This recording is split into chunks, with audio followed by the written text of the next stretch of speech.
Coming up in this episode. A lot of companies with SaaS business models, entrepreneurs often will think about, hey, I'm going to charge monthly. It's actually super hard to get someone to sign subscriptions.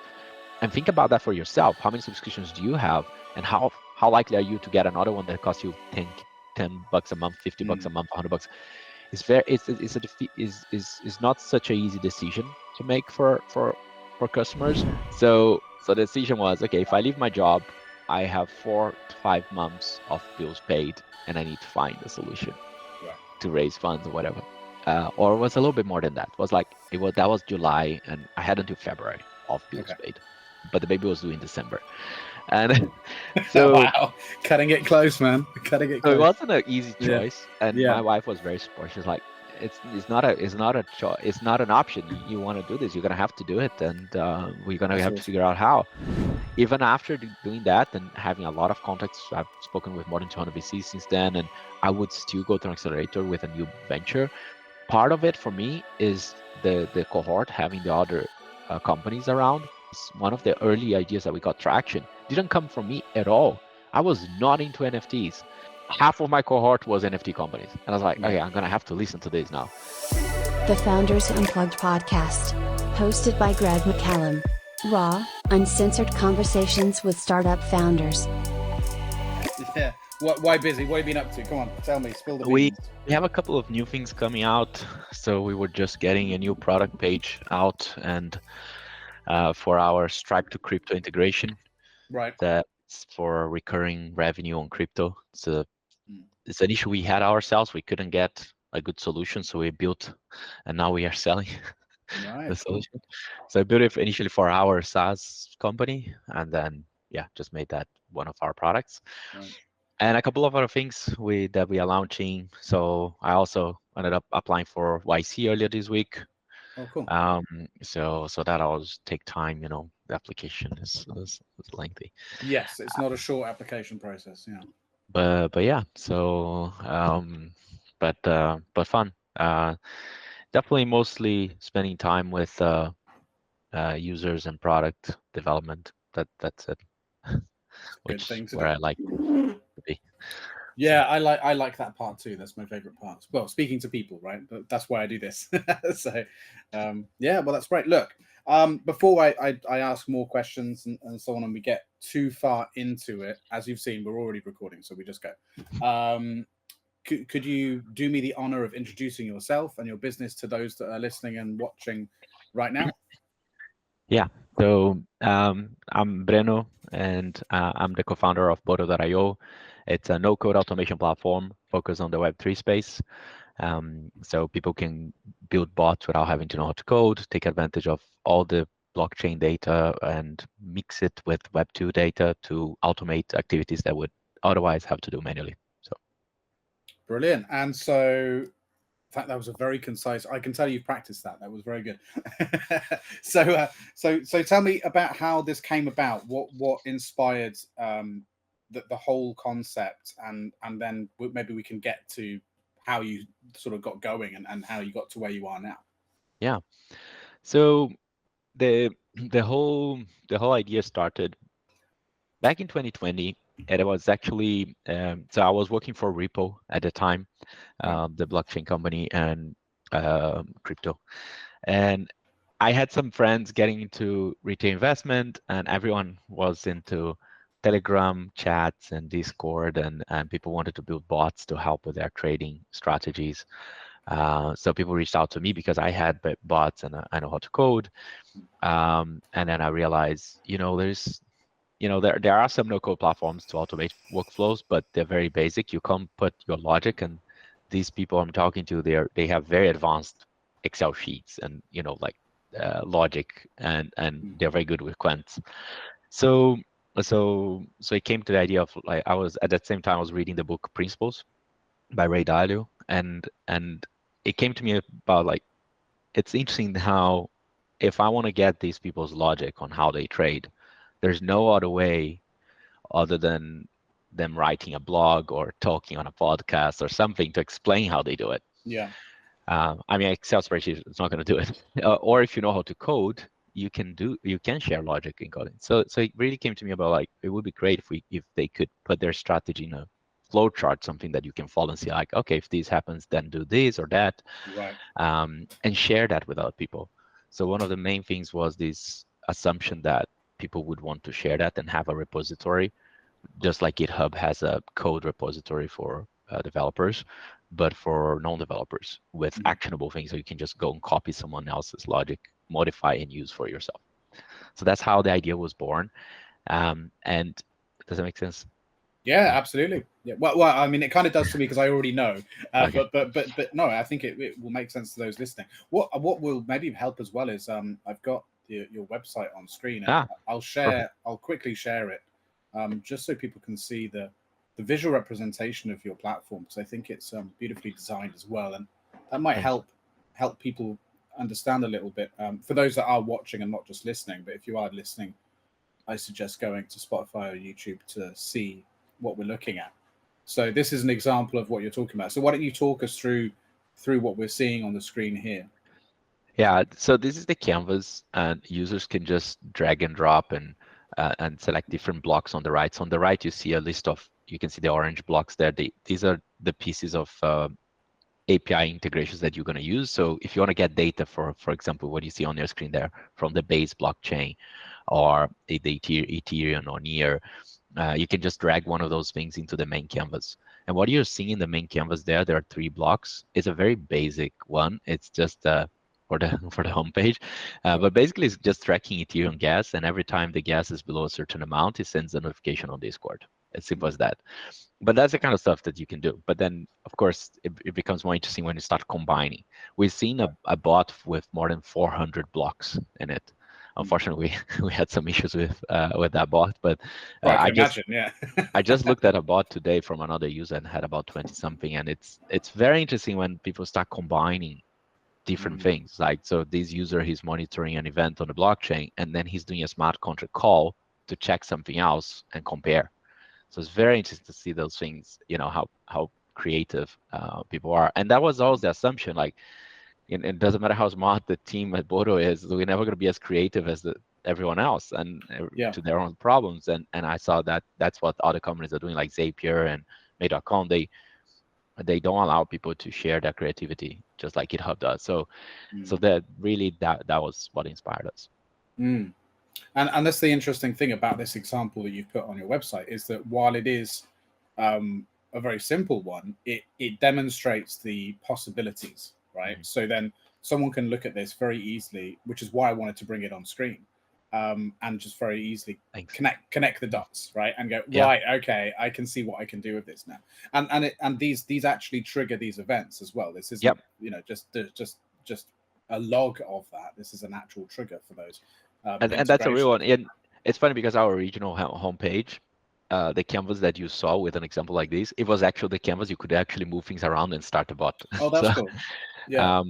My co-founder was like, we should put that back. Yeah, I think we should. Yeah, that's a cool idea, because actually getting people playing around with something is, and that's actually something that I advise a lot of founders I work with. There are some free tools even out there in the world that you can get that create like a mini version of your product for that, because the sooner people get to play around with it, the better, right? Because people can start to understand it and make connections. It's awesome. I think it's a wonderful idea, and I assume obviously this is built primarily with Web3 optimizations in mind, but presumably people can use it for other things around that, right? I mean, if it integrates with these other platforms, then they could obviously, it'd be mostly interesting for those individuals, but presumably they can manage other aspects of their operations around that too, right? Yeah, and the goal was always to go beyond Web3, to start with Web3, because we thought that was a niche we could compete, because we have knowledge of the space. The team has been in the space for a long time, and there are not many tools out there doing what we are doing that work in Web3, or pretty much none. So the idea was to use that as a go-to-market strategy, as a first place to get critical mass before we compete with the likes of Zapier back on the Web2 space. But we already see users using us for non-Web3 related things. So we have, I think, 3% of it is used for non-Web3, and one of our team members built a recipe that is for tracking pollution. Oh, really? Alert. Okay. So some users come to us just because of that, and then they use this to get notified when there is high pollution in their area, and then they know not to get out of the house or to use a mask or whatever. Right. It's interesting. That's pretty. It's amazing how creative people can be. It really is. And when you give them a tool set and just say, enjoy, have fun, like what people can come up with, it's awesome.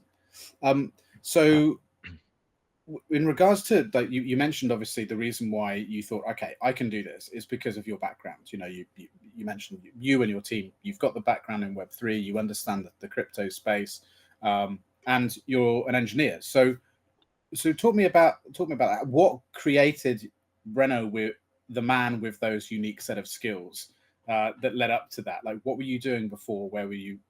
Where did you study? What were you working on? Where were you working? Like, what created Breno? So I grew up in Brazil, and I studied mechatronics engineering, which is robotics. What was that? Mechatronics engineering. Yeah. So it's Okay. it's the closer you can get to robotics, to building robots. That's kind of the goal. You learn mechanics, you learn electronics, but mainly focus on automation. What can you Right. automate on the mechanicals of the car or any vehicle? What can you automate on the electronics? And the whole focus is in control and automation. So I learned computer vision, I learned machine learning, AI, everything at that time, which gave me a big base for automating things, and I use that in most of my career. Sorry, you want to ask something? No. Okay. I'm just And agreeing with you. Yeah. so that was really like the base for, and the reason I went to that specific engineer is really funny, because I never really wanted to work as an engineer, as a technical person in a company, because I thought it would be very hard to have a career. You end up like in that niche, and especially in Brazil at that time, I wanted to have my own company, and I thought, what is the engineering field that gives me the most knowledge of different fields? And that's why I went there. And this was the one that had the most electives to choose from. So I did a lot of electives in different types of computer engineering, and that's why I ended up learning computer vision and machine learning. Actually, they were not mandatory, but that's where my interest lies, and that's what I did. So after uni, I ended up working for a consulting company doing optimization of process for large corporations, and not the most sexy industries, mining, tobacco, oil, but it's what you get and what they pay, and all the popular ones, yeah. But you get to do a lot of interesting stuff. Right. I did a tool that would replace the blender of a tobacco company. And the blender, if you're familiar with tobacco industry, there's a guy who's trained for 20 years to basically, he just smokes. Wow. And so, as you can imagine, it's not very good for the longevity of their employment. Yeah. And they not very, so there is a guy who his job is to smoke. job is to smoke, just like on the whiskey blender, and to find the right taste of that product. Right. Okay. So every year he has to smoke different versions of the same tobacco with the whole variety of leaves that came out of that year, and then you get different harvests with different weather conditions, with different tastes on different leaves, and he has to blend them and come up with the same Marlboro that you smoked last year. So these guys are very expensive to train. It's not great to do that with him. So we built a tool that could replace pretty much most of his process, and then would give him the top 10 blends to try and see, okay, yeah, this is the one, instead of having to do all manually on his own. And in addition to that, what the cool thing about optimization can do is it can also optimize the harvest of the year, and say, actually, this is the blend that gives you the most money out of these 10. So you can even sort by what's going to give you the most money. Anyway, not the most sexy, but interesting problem to solve, and cool things to do. And then I did an MBA at INSEAD in France. So that was 4 years later. I moved to Europe for work, and then I ended up doing my MBA at INSEAD. And after my MBA, I moved to London, and I lived in London for 5 years. I wanted to go back to technology and startups, and I ended up working for a company from Silicon Valley, which had the worst culture I ever worked for. It was horrible for 2 years. All I could think is what I'm gonna do next. I learned a lot though, and then I left that company to join Ripple. the crypto company, and it was great. I moved from the worst culture I ever worked to the best culture I ever worked. And It's also funny from, how in the world of startups, there's a lot of those extremes, isn't there? yeah. Yeah. And so also from Silicon Valley, and I worked there for 4 years. I learned a lot. My last role was head of revenue intelligence. I built the team that does data analytics for decision making regarding revenue growth. And that, what that means is basically, and the way I got to that team is basically I ended up building a dashboard on my own, which wasn't part of my job. Right. And people started using, and soon I had 400 or 500 people using it weekly, including Wow. all the top team at the company. And I was getting all these queries and stuff, and I use that just because I love data. I love, looking at things and understanding. And then so I built this nice dashboard. It looked much better than what the data team was doing with Tableau and Right. that kind of stuff. Um, and that's how I got to get my own team there to build that further, to continue that vision. And it was awesome. And I only left because I had this idea for Boto, and I always wanted to have my own company. And it was a very difficult decision to make, to leave. When Boto, the idea was born, I didn't know how to start what to do, what would be the strategy. It came much later. So the idea was in 2020, but only in April 21 that I could see more clear what was the path. The idea initially wasn't related to Web3. Like, you connected the dots that this can be used for anything. That was the initial idea. Right. But in April, I participated in a hackathon in Web3, and I was like, actually, this is perfect for Web3. And I won 2 prizes on that hackathon that I did with a friend. And then from those 2 prizes, I was like, okay, I gave half to my friend. He was like, okay, I'm happy. And I took half, and the other half I spent on getting the logo done on 99 Design, getting another server, and just put the money back on getting the domain. And so the money just went back on the idea. And then one accelerator reached out and said, hey, because they monitor those hackathons and see the winners, and then they reach out, right?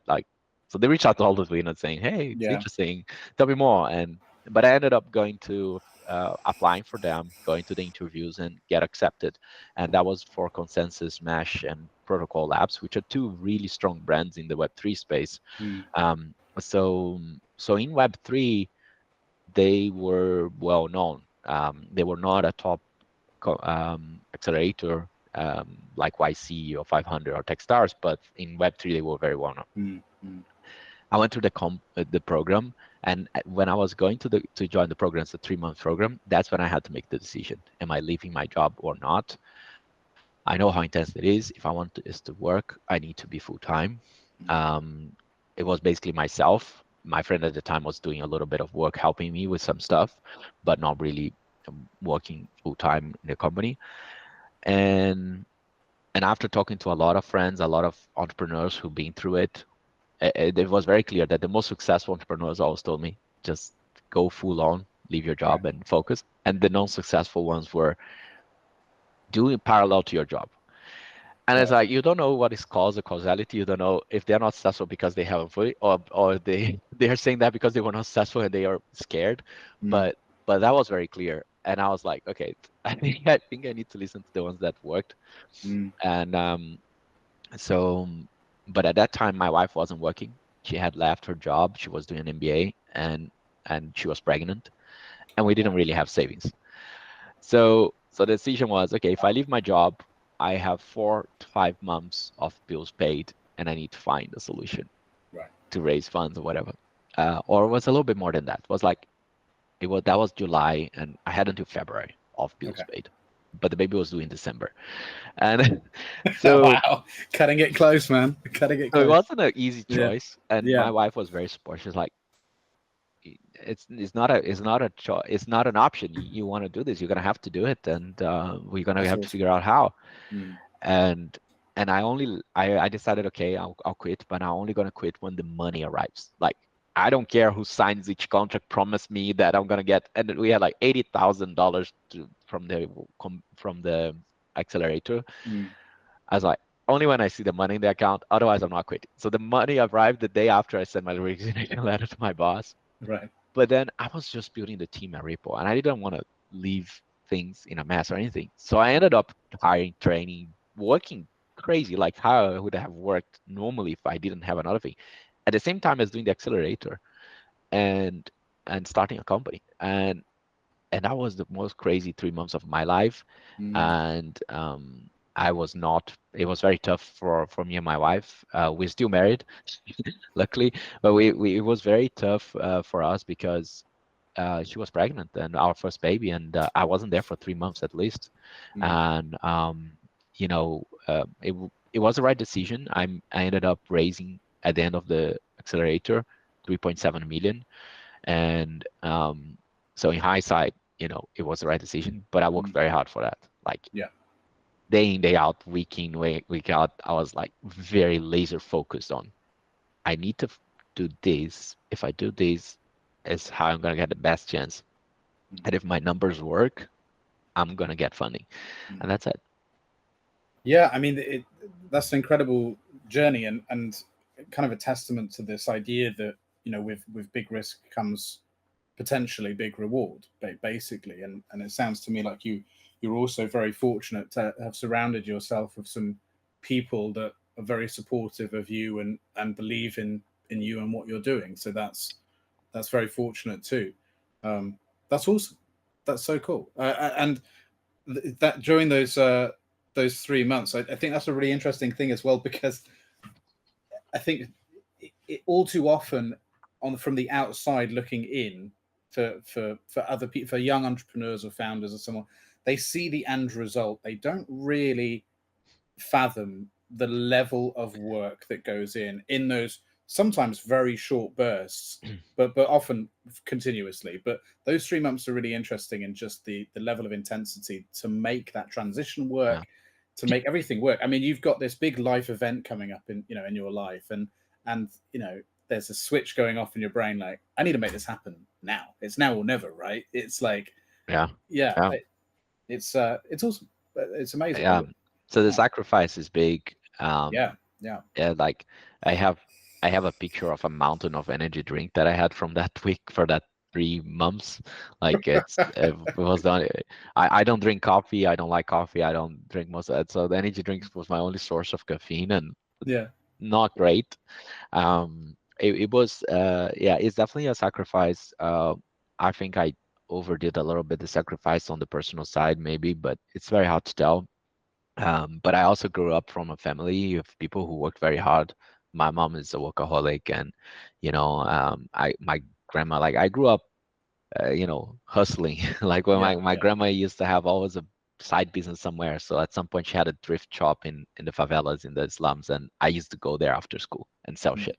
I was 13, I was 12, and I was working at my whatever was going on, and I always enjoyed working, and I come from a family that people really value that.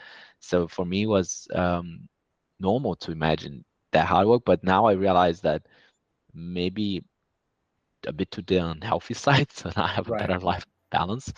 But there are these moments where maybe you have to do it, like it's 3 months. But if it doesn't come from you, no one's going to do it for you, right? No. Exactly. And it's so funny because I come from a family of entrepreneurs and my wife doesn't. And it's very interesting. At the beginning, she used to be like, can't you hire someone to do this for you? And I'm like, you don't understand. Like, if I don't do it, it's not going to be done the way that should be done, or not going to be done at all. And we have a saying in Brazil, which is like, if the owner is not there, the cattle doesn't grow, like it doesn't get fed. So if it's not just if the owner is not there, it's the owner is not looking. It's really funny. It's only going to grow if you're looking at it. And it's a funny say, but it is so true. If you're not there, it's not going to happen. If you're not working hard, people are not going to, I mean, especially early on, right? Because of early on, that there's no standard. No one has set the pace. No one has set the standard, the framework. I mean, that's the important thing. I mean, if someone can build that farm to be incredibly successful to the point where the owner can then take the time to build the framework you know what I mean? That's a different scenario. Yeah. Then the owner can sort of move away. But in the early stages, the vision is locked inside one person's head. and it takes longer and more resources and more time to translate that vision into someone else's head for them to do it than it would be just to do it yourself, right? So what's the point? Just, you want to just get it done, and there's too much at risk to give the responsibility to someone else in that situation, right? It's just too risky.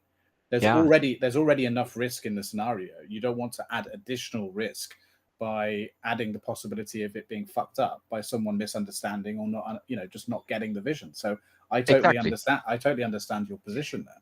And it's very interesting because that's one of the regrets I have with the company, because after my son was born and after I raised the money, and my son was born on the 10th of December, the first check was $1.5 million, arrived on the 24th.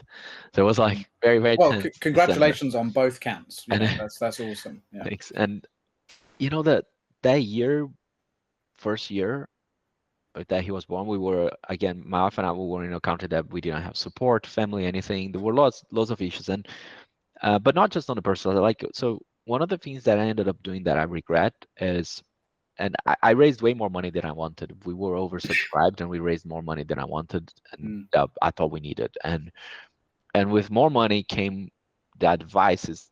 I had investors, and kind of like the common advice I was getting is like, you need to burn that, And at that time was easy time. It was a very different time than today. My investors shifted their minds so much 1 year later, but but at that time was like, forget about charging, burn. No, don't worry about revenue. And I was like, no, I want to charge users. So I started charging earlier than my investors wanted initially, except one of my investors. But one of the things I did was I hired more people than I think I should have. And I started putting processes and So I was building a company when I should be building a product. So instead of when you're before product market fit, don't bother building a company. Don't bother with, those are all great things. Culture, the culture will be what you guys do, like a group of friends. That's going to be the culture initially. But don't bother doing process, building too much stuff, delegating and finding who does what. And don't overdo that. Be very careful, because you shouldn't be worried about building a company, having a hierarchy, having who does what, and you should be worried about listening to customers and doing the product, no matter how, no matter who, and be very close to the ground. I think I delegated more than I should, especially when it comes contact to customer. Customer support was delegated to a person that I really trust and really good, and nothing wrong with that. But like I said, just won't get the vision the same way, and sometimes there's a reason why you started that. There's a reason you're the founder, the reason you had the idea. So sometimes the user will ask for something, that person will respond something that is very clear. And from you, instead of being just a clear response, will be an idea that you're going to think like, fuck, how did I miss that? This little problem here actually has a much bigger opportunity that I can take advantage of. Yeah. So it's not even just about this person's not going to answer equally or not be nice to the customer. No, he was awesome and he will give advice well. But being close to the customer is an opportunity that you're missing if you're not doing that. You're missing if you're not answering emails. You're missing if you're not doing customer support. I was still doing, but less. And today I do most of it. And I realized how much I missed by not doing it. And so I never thought I would say that, but I do regret having delegated more than I should have. And I was also one person who struggled to delegate. So I had this thing in my mind, I need to delegate, I need to learn, I need to delegate. And that's advice from coach as well and stuff. And I was like, so funny enough. Well, it's interesting you say that because of the way you describe yourself, and your upbringing and your philosophy around work, and even that saying you said about Brazil. I think it's almost impossible for an advisor not to take that and think, okay, this is something that we're going to have to work on, right? So then they would naturally very much say, right, this is going to be a focus of us. We're going to have to make sure that you are not too hesitant to delegate, because otherwise that's going to hold you and your business back. So you can't fault them or you for thinking that is a good thing to focus on as a skill set to build. But then I think you're absolutely right. It can be done too early, and at that point of the company, like you said, it's chaos, and it's meant to be chaos to an extent. It's just got to be well organized chaos, right? A lot of people talk about how, and I'm one included, and I'm sure you'd agree with this, that in the early stages of a startup and an organization, really you require a lot of specialized generalists. not a bunch of specialists. Right, Yeah. ultimately, and depending on what it is that the focus is at the time for the business, that's when everyone goes there or goes there or goes there. And it's only really over time, once you've got to a certain level of profitability, traction, scale, whatever you want to call it, that you can maybe start saying, okay, I think we're good now. Now we can start putting some pillars in place. But you see it time and time again. But one thing that I think that you did that is very interesting, though, is go for profitability, right? To go for cash flow. So that's super interesting. Why did you believe that to be as important as you thought it was? So I always thought that first is like there is a different feeling when someone is paying for something you build than when someone is using. It's great feeling when someone is using it. It's great feeling if someone's talking about it, someone's sharing on social media, but it's a different feeling when someone's paying for it. So different. And that's like, I knew that from before, from other businesses. And it's something that intuitively I knew it was important just from that. But for me, it's very clear that you don't know if you're really, so there are two things. First, you need to generate value as a company, and then you need to capture that value by selling. You don't even know if you're generating if you're not selling.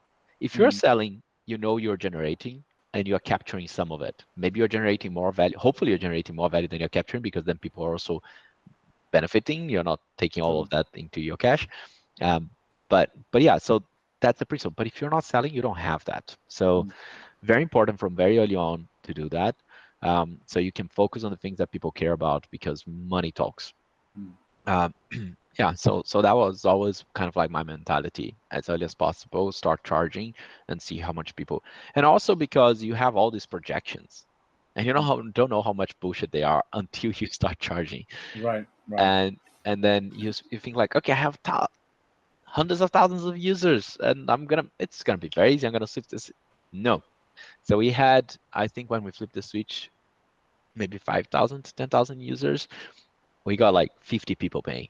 Like, like, yeah, I think the conversion is not that great. But so it's like it's so different.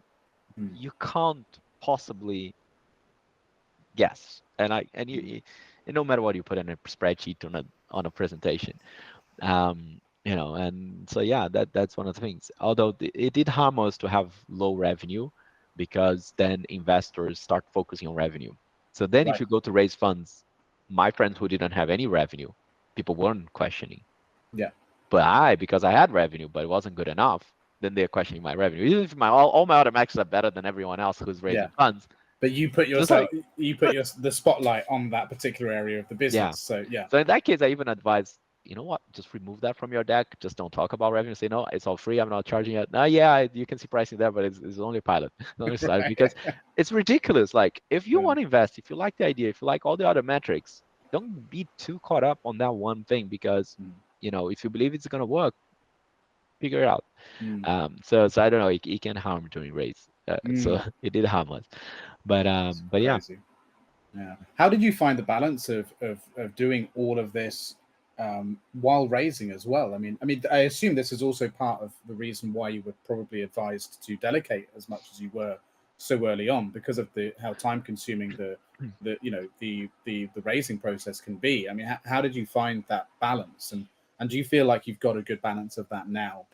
So that was insane at that time, and it was just me basically doing everything. And that was one day I had 17 calls with investors, and my wife was like, she was doing MBA, she was pregnant, so she was in the house, so she could hear everything, right, every pitch. She's like, I just like, I it's incredible how you could pitch 17 times the same shit and still have the energy. She's like, I could hear you talking, the passion and everything. It's like she was amazed, and I was like, really? Didn't think it sounded good, but but 17 in one day is a lot. It's a lot of pitch, a lot of investors. It is a full-time thing. So it's funny, when I look back, I could see that the first month of the company was when I built most of the integrations and the blocks, and then the second month, just a little bit of outreaching, and then I was I was not productive from a product perspective that much when I was raising funds. And then when I got that advice was because I was very burned out from coming out of that phase. I only started to delegate it after I had the money. I didn't have people before. I didn't hire anyone before. So it was part of like for my mental health and sake and everything. So it was a combination of all that. Then to your question on how to balance, I couldn't really balance. That was really bad. And then when I tried raising again, which didn't work, we were not successful in this second fundraise. It took me 3 months away from the business, quite a lot. But I had already a team. I had people I could trust to do stuff. But it did take much longer to do pretty much anything during that time. It's tough. Ideally, you need a co-founder, a really good co-founder. I mean, one more reason to have a really good co-founder, which unfortunately I didn't really have initially. Having a co-founding team that has similar vision, similar, that you can really just trust. It's so important, especially for this part, because fundraising is a full-time job. It really is. Yeah. Right now I'm back at it a little bit, in the sense of it's not fundraising to VCs, is more accelerators and other things that I'm doing. But yeah, and doing that in sales. I'm spending more time with sales, which I didn't do before because we are moving to B2B. Before we were always B2C, so it's kind of like sales didn't really exist. Right. But now with B2B, way more. So. It's interesting because of, just going back to what we were saying about how you feel you made a bit of a mistake by delegating as much as you did. I mean, presumably though, although you feel that way, you probably couldn't have gone on that second raise if you hadn't have done that. So it's a bit of a catch-22 situation, right? It is. Yeah. It is, but I would question myself back, or any other entrepreneur that is in a similar situation, and ask, do these other things, like what can be postponed? Like how much do you need to delegate versus what can be postponed? Some stuff can be postponed. Some stuff, like you can wait a day to answer to a customer, like especially on early days, like you don't have to be very responsive. You don't need someone full-time doing that. Like that person wasn't, but what on the roadmap can be postponed because it's not so urgent. So you prioritize on what is urgent, and then you might have a leaner team, which will make your runway last longer. So because if you try to do everything at the same time, but you're delegating a little bit just too much, things won't be done anyway, and they won't be done fast, and you're going to be spending a lot of money, because most of the money spent is on people, on startups, especially tech startups. So so then you run out of money and you have no other options. So I would question. So for me, biggest mistake, growing the team more than needed, building a company instead of a product, kind of like focusing on process and stuff because you had a team that was bigger than you needed. And delegating, and maybe it's not delegating too much, it's delegating the right things as well. Right. So that's very important to figure out. Like, and I think my coach didn't have that expertise. So, like, he wasn't a startup guy who would understand being through it, and so being able to help the entrepreneur and say, yes, delegate, but delegate this, not that. What should you be focusing on? What is the most impact you can make on your company? What are your rocks for, and so actually being very specific in that sense. Yeah, because for example, I love coding, and I often will spend time coding when I shouldn't. And my co-founder all the time is calling me out and saying, dude, why are you doing this? I can do this. You go do that.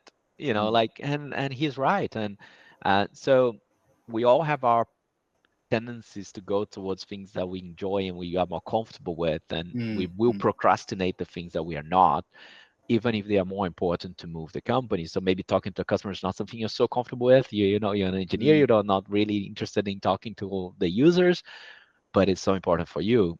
Or find someone that is really enjoying doing that and will be doing that as a co-founder, but not as an employee to delegate.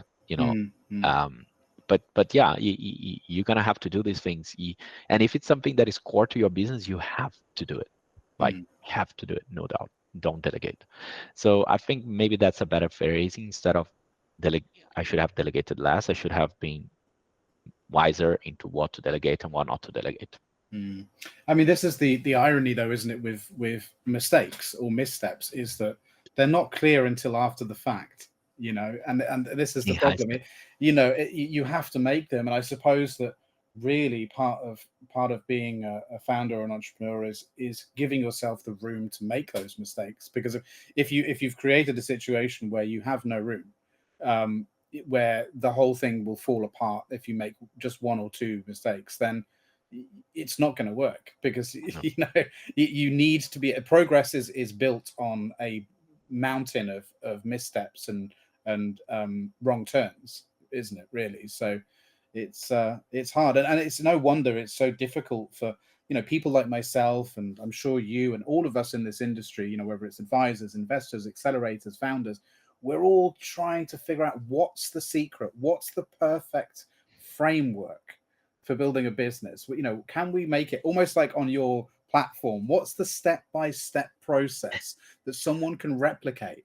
To maybe you should do it, like a recipe. Maybe you should do it on Boto, like so other people can copy from it. But the fact is, it doesn't exist, because there's just so many factors. I mean, even the factor, and this is why when I do my advisory and coaching work, I spend so much time trying to understand the individual and their individual situation, because it has to be, just even what you were saying about, that period of your life when you started, the fact that you had the full-time job, the fact that you had a big team that you were responsible for, that you had, a pregnant partner, the time that you had for that, like all of those factors, so unique to you.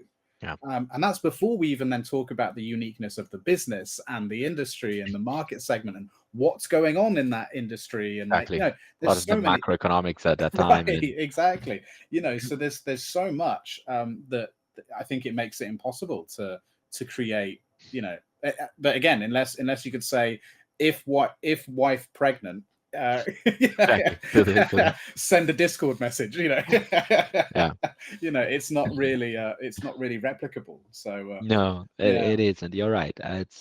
It's very individual, and what works for one person might not work for someone else, and what works from one industry might not work on another. And you're absolutely right. And what worked at one point in time might not work again in the future. Exactly. That's the other critical thing, because even if you were to write a really perfect recipe that only works for one industry, for one type of person, everything still wouldn't work tomorrow necessarily. Right.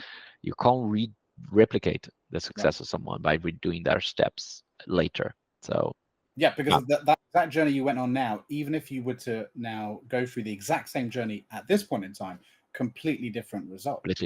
Completely different, because of the way that the markets have changed, the way, like you even said, the way that the investors have changed a lot of their approach. It's and a good example is my first raise versus my second. My first raise was a time that it was much better for entrepreneurs to raise. End of 21 was a very good time to raise funds. It was a good time for crypto, and then things were all bullish, and then suddenly 2020 hit, wasn't great. 2022 hit, wasn't great, and then 23 was horrible. But in addition to that, AI came in, and it wasn't confusing my pitch to investors until AI came in, because now they are looking at an automation platform, but it's not AI. Right. If you are enjoying this episode and want to support the show, please like and subscribe with notifications turned on. But then it's like, and then you have to explain things you didn't have to explain before that I didn't even think about. So, and it was very bad timing when I was doing all that. But think about this, like, okay, yeah, you might want to use AI for a lot of stuff, but there are certain things you don't want to necessarily put on an AI to do. Like, you don't want to schedule your salary payments on AI. It's a strict logic, a workflow that you want to use. Like, if this happens, I want this to happen. It's not perhaps whatever you're feeling on that day, or please interpret that to me. No, it's different. So a general interpretation of artificial intelligence is very different than an exact logic that you want to be followed. So workflow automation and AI are not necessarily the same, and that it's again like same pitch, but another time just because of external factors, a lot changed. So Mm, other foreign investors were investing less. Crypto was doing horrible, and AI came into play, which made more confusing, not just from taking money from all other industries, but also especially for automation. If mm. you're in automation now, you have to talk about AI. You can't simply ignore it like I did my first round. Right, right. No one So would how, ever, no one even asked me in the first round, what about mm, AI? No one. yeah, Yes. it wasn't on anyone's mind. No. At least not in the investor space. Yeah. So how do you tackle that now? It's a good question. So at least I learned how to kind of like answer and everything. Right. But that's just to say, like my second round wasn't very successful, and part of it because of all these factors, you know. Mm. So yeah, different Yeah. time. Yeah. Yeah. Yeah. Interesting. So what's also very interesting to me as well is I have quite a few clients that are in the Web3 and crypto space. Although I am something of a normie myself, I do have a fairly broad understanding of Web3 in the space. But they don't come to me for that. They come to me for my coaching and advisory work in startups as a whole. But one thing that always seems to be a tricky area is understanding who to go to from an angel or VC perspective on Web3 and crypto. Did you find that to be something of a challenge as well, knowing who to approach, that those firms that had the weight behind them, had the funds, had the expertise behind them, but also understood this space well enough to really understand your product, and what you were looking to achieve? I was very lucky in the sense that Taki on the accelerator and Gabriel, the main director, took all that heavy lift from me, from us, from the entrepreneurs, and I can't stress enough how much I recommend going to an accelerator for especially first-time founders that want to build a VC-backed firm. Mm. Again, not everything is VC backed. I never had a VC backed firm before, and some of the ideas are not really VC backable. There's no point of doing it. But if you believe this is an idea that you need venture capital investment for, I can't, especially if it's your first rodeo, I can't stress enough how important it is to go through an accelerator. Mm. I spoke with 120 investors, not 10, not 20, and I didn't have to cold call any of them. Wow. I didn't have to find out who, where. These guys were full time doing that. They even Mm. found investors from Brazil, where I'm from, like that they normally don't do. But there were two companies with Brazilian founders in that cohort. They like Mm. did all the research, all the cold calling to Brazil VCs to find out, like, hey, do you want to come to this demo and stuff? And Yeah. again, the accelerator more than worth the percentage you give to them. Mm. So for us was, I think, 7%. Um, and but I raised on a 15 million valuation in 3 months, and I had a product for 2 months live. So Mm. I would never have been able to do that raise and that stuff without the accelerator. Forget it. Mm. But not Mm. just that, for me, the other thing that was so important, which I completely underestimated before going in, but while I was now, like I even after doing that and having a lot of contacts, I've spoken with more than 200 VCs since then, and have good connections. I would still go to an accelerator with a new venture, and part of it for me is the cohort having the other companies around. One Mm. of the things that happened to us, one of the early ideas that we got traction, didn't come from me at all. I was not into NFTs, and and half of my cohort was NFT companies, and I was like, Yeah. okay, I'm gonna have to listen to this now. And I was like, like I like the technology NFT, but I don't like the idea of the image being sold online, and how like I didn't like that much the JPEGs being sold, and they were not even on chain. Most of them, they were hosted somewhere else. So like, you know, from a Mm. technology perspective, I was like, and but half of the comments were NFT. Mm. Our biggest hit initially was NFT. Right. And that's because one of the guys in my cohort built a GitHub repository of an NFT bot from OpenSea to GitHub. I didn't even know what OpenSea was. Mm. Sorry, not GitHub, to Discord. And I went to his GitHub repo and I was like, oh, cool. I'm going to just, use this idea as one of the bots for people Mm. who don't know how to code, because a lot of people are using his repo, but they don't even know how to code. Mm. At some point, he was so annoyed with people asking him stupid questions on the GitHub repo that he putted us in his README. If you don't know how to code, please don't try. Just go there, use this. Right. And it was so cool. And so having those companies around, so much valuable, not just from this emotional support of other people going through the same shit, but also from the inspiration and ideas you're going to get from people, especially when it's in an industry focused accelerator. That was one of the benefits of being on a Web3 only accelerator, because everyone I talked about would give me ideas for what I was doing. If you're in a generic accelerator, maybe you're not going to get so much on that, but you're going to get on other things. And then the other thing that for me was one of the most valuable for sure was the office hours. So the accelerator is going to give you an structure of, you need to do this, and here's how the deck's going to look like and what you're going to pitch, and we're going to put everyone in demo day and blah, blah. But the office hours is when you talk once a week or more, depending on the accelerator, with the staff. So these are people who have 100% incentives aligned with you, even more so than investors, I would say.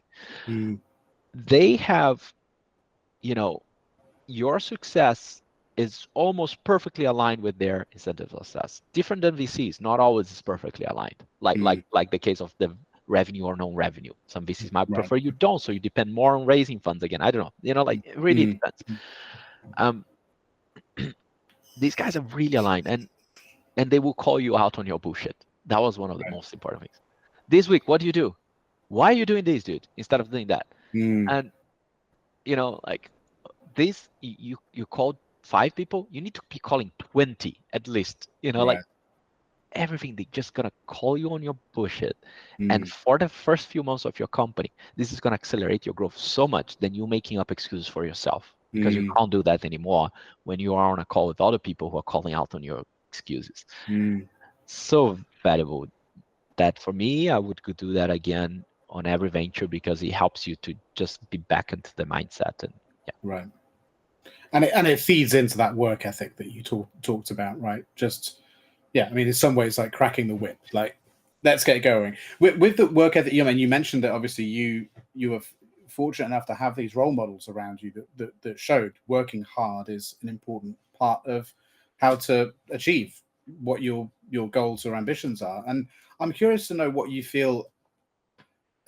And don't feel like I'm not trying to throw you under the bus here, but do you feel like that work ethic is common in the startup world? When we see there's a huge amount of founders in the world, right? I mean, especially in the UK, in London, it seems like everyone's got a startup these days. I'll kind of answer a little bit before you do, just to make you feel a bit better about answering this question. Maybe I don't feel like everyone fully understands what proper work ethic is. And I don't feel that the vast majority of founders truly understand how much you need to really fucking work in order to get things done. And so, I mean, that's my very simple sort of answer, I suppose, to my own question. But how do you feel about that? Do you feel like that there is some elements of the work ethic missing at the moment? I would say that it's interesting. I really believe in incentives, and there is something weird happening that happened recently in the, I don't know how many years, but when I was growing up, there was no thing about startups or anything. I never heard of VC until much later, especially in Brazil. And my parents didn't have anything like that when they built their companies. They were small business owners, and they grew that company. You make more money than you spend. Simple business. You need to, right? Yeah. There's no like magic investor money. Yeah. And they grew that company quite well, and then didn't, and then broke, and then built another one. So I've seen everything in that sense. So it wasn't just like a glorious thing, because my parents, they made a lot of money and then they went to zero. So I've seen the good and the bad, of it, and I still couldn't see myself doing anything else. I couldn't.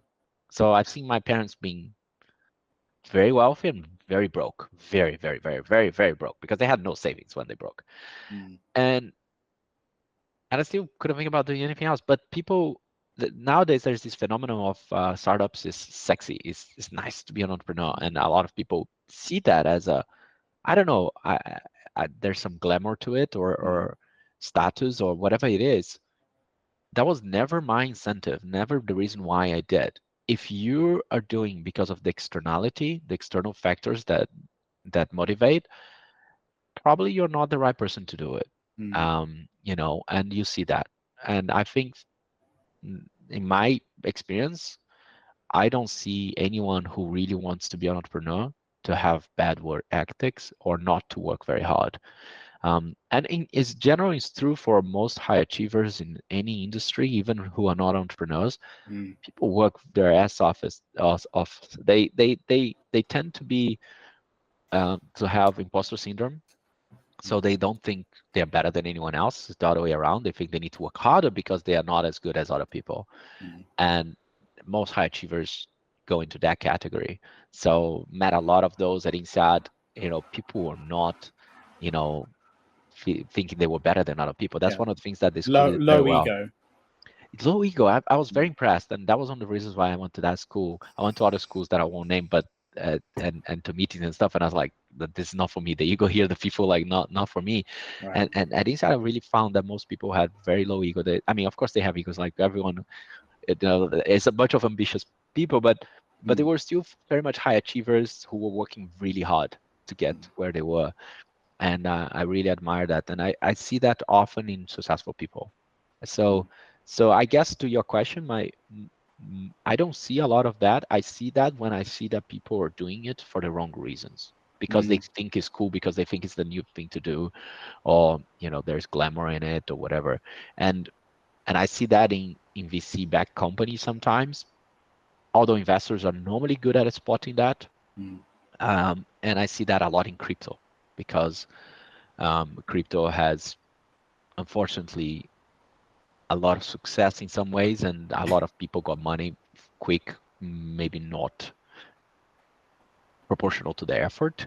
Right. And that attracts people who are not looking to put effort in. Yeah, it's some areas in that space are seen as a way to make a quick buck, right?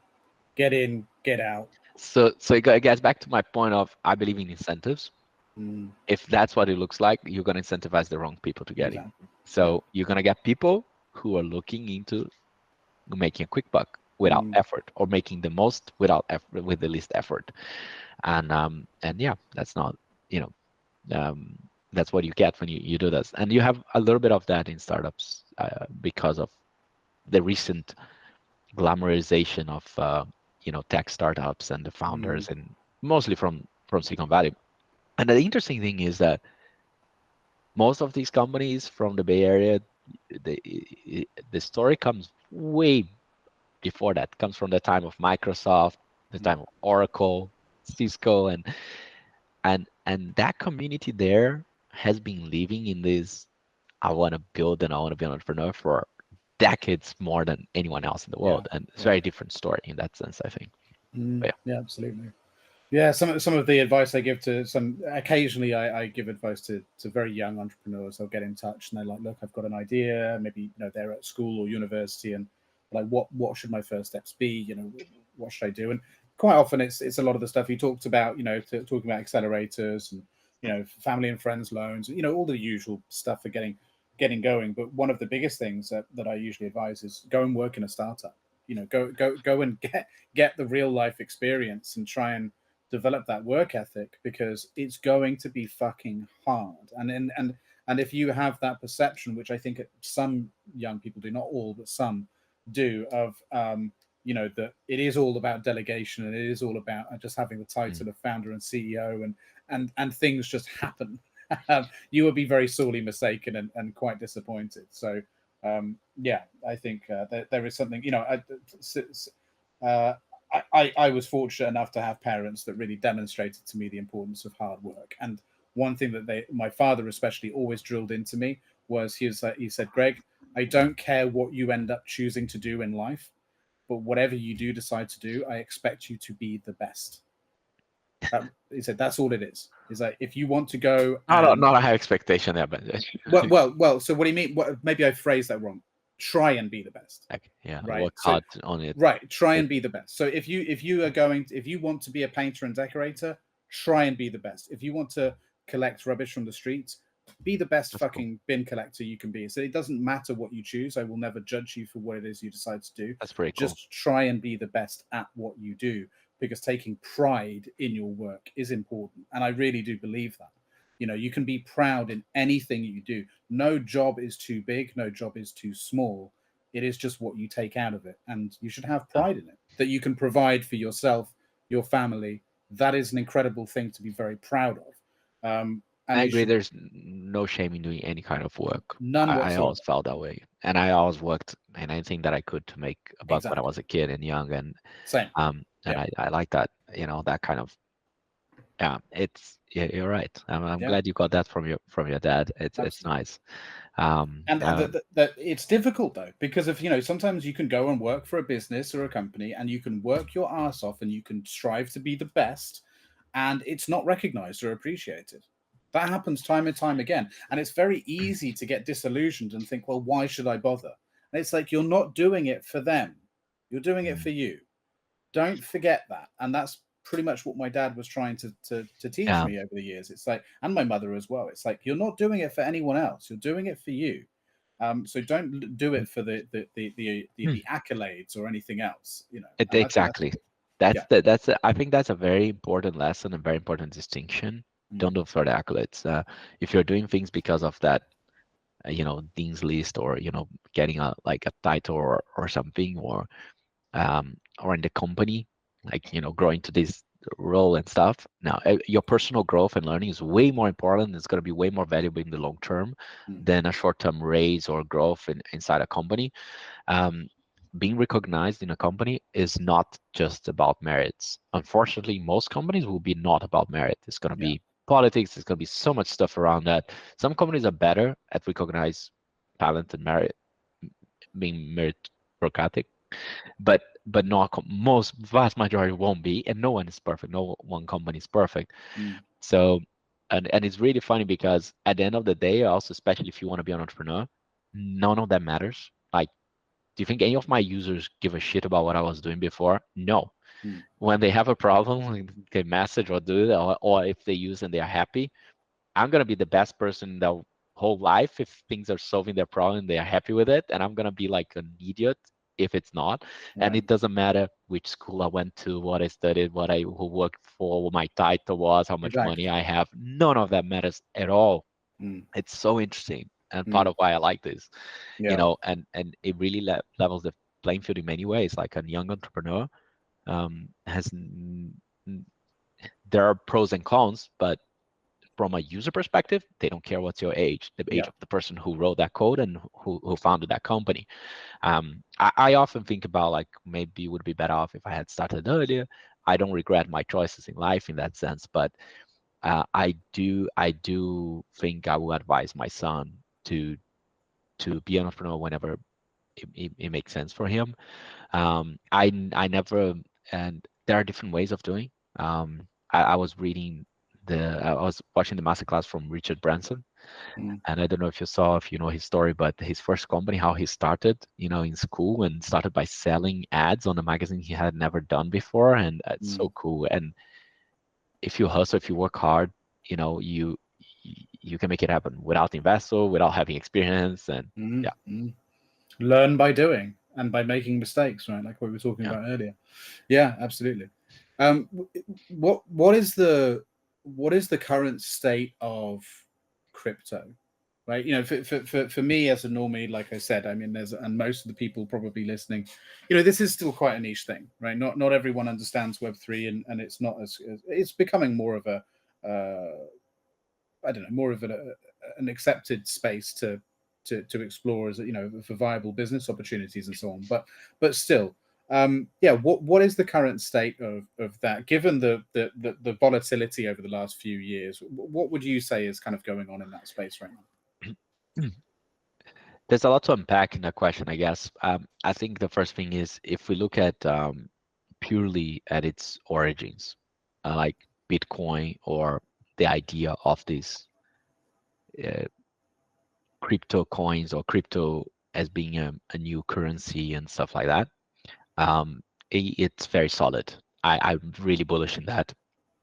Really believe on that as long term.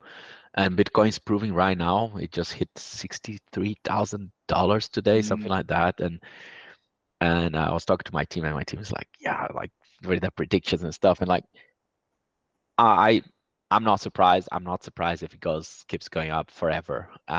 It's something that has proven to have value, and we can see that from things that happen, like the Ukrainian-Russian war, how crypto became so crucial when banks were not working.